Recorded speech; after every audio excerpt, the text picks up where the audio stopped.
TDP Janasena పొత్తుల గురించి మాట్లాడమని మీరు రిక్వెస్ట్ చేస్తున్నారు. ఏం మాట్లాడతాం?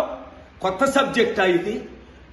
పవన్ కళ్యాణ్ 25 సీట్లకు అమ్ముడుపోతాడని 100 సార్లు చెప్పారు. హర్రామ్ జోగయ్య, ముద్రగడ పద్మనాభం గారు లేదు 50-60 సీట్లు ఇవ్వాలి, సీఎం పోస్టు 2.5 సంవత్సరాలు ఇవ్వాలి. చంద్రబాబు నాయుడు మూర్ఖుడా తన కొడుకు లోకేష్ను కాదని దత్తపుత్రుడికి 100 సీట్లు ఇచ్చి ముఖ్యమంత్రి చేయడానికి? కాపులు బీసీల పట్ల న్యాయం చేశాడు ఎప్పుడైనా చంద్రబాబు నాయుడు?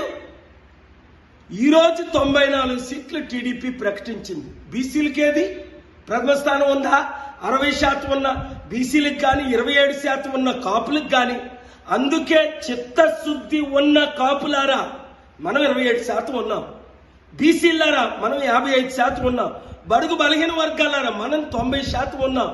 మోదీ తొత్తైన పవన్ కళ్యాణ్తో ఉంటారా?